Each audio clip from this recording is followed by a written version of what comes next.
Picture this: a company that sells over 2.3 million cars every year, pulling in more than $150 billion in revenue. A brand that dominates markets on 5 continents and whose cars are driven by kings, presidents, and global WWII.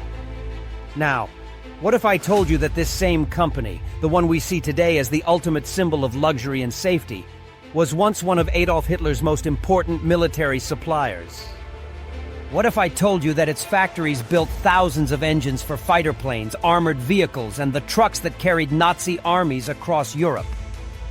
How did Mercedes go from being a backbone of the Nazi war machine to becoming the global gold standard for comfort, innovation, and safety?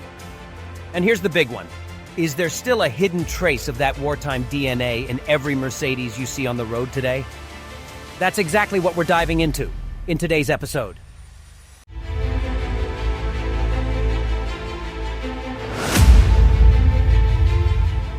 Before Mercedes-Benz had anything to do with military contracts, it was already Germany's premier luxury automaker. The brand was officially born in 1926 from the merger of Daimler and Benz. In the late 1920s, they focused on making high-end cars for the wealthy elite.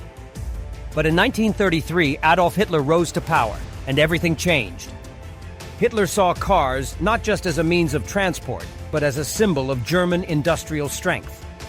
His vision for an industrial revival included the automotive sector, and that's where Mercedes became part of the plan. By 1934, Mercedes had become the official state car supplier of Nazi Germany. The lavish Mercedes 770K, armored, powerful, and intimidating, was Hitler's parade car of choice, often seen in propaganda films and rallies. But the story didn't stop at luxury limousines. As Europe moved closer to war, Mercedes shifted its factories to military production. Between 1939 and 1945, Mercedes built over 30,000 aircraft engines, powering legendary warplanes like the Messerschmitt Bf-109 and the Junkers Ju-88. They manufactured more than 90,000 military trucks, including the L-3000 series, essential to Nazi supply chains. They produced armored vehicle components, heavy-duty mechanical parts, and specialized wartime machinery.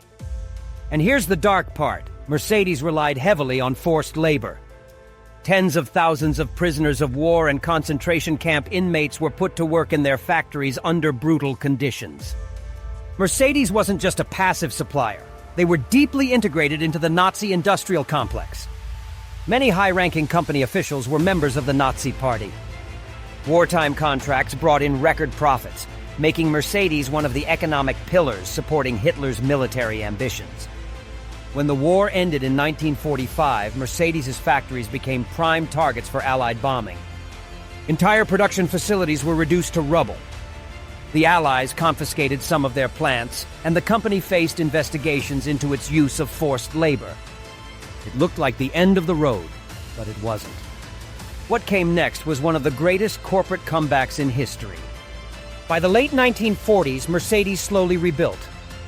In 1951, they launched the Mercedes 300 Adenauer, named after German Chancellor Konrad Adenauer, symbolizing both luxury and Germany's return to normal life. But here's the twist. The engineering knowledge they developed during the war didn't disappear. The same expertise that went into making military-grade chassis, durable engines, and armored cabins now formed the backbone of Mercedes' civilian cars.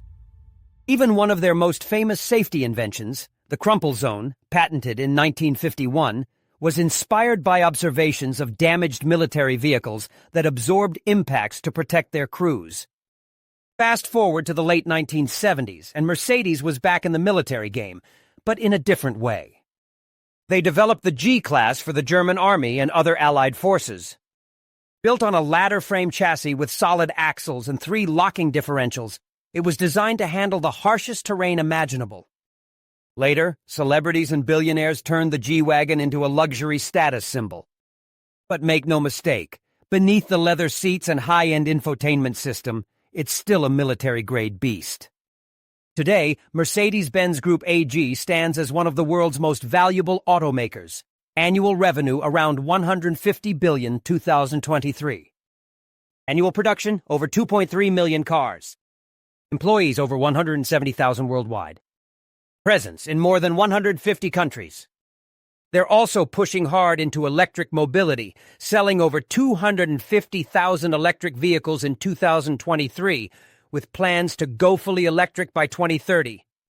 Look at any Mercedes today, whether it's an S-Class gliding through New York, a G-Wagon climbing a desert dune in Dubai, or an E-Class taxi running for decades in Africa, and you'll see the same traits: strength, precision, and longevity. Those traits didn't come from nowhere. They were forged in wartime factories, tested on battlefields, and then refined for peacetime roads. From Hitler's motorcades to Hollywood driveways. From Luftwaffe aircraft engines to whisper-quiet luxury sedans. Mercedes' journey is one of the most dramatic reinventions in automotive history. But here's the question: can a company ever truly escape its military past? Or will that survive-at-all-costs mentality always remain deep in its DNA? My opinion, Ahmed Khalid to the audience. Honestly, guys, the story of Mercedes is one of those that really makes you stop and think about how history can completely flip a company's identity. Today, when we see that three-pointed star, we instantly think of luxury, comfort, and safety.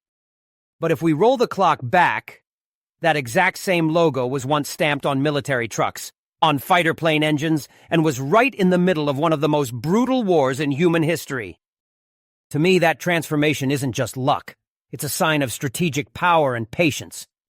After the war, Mercedes didn't disappear.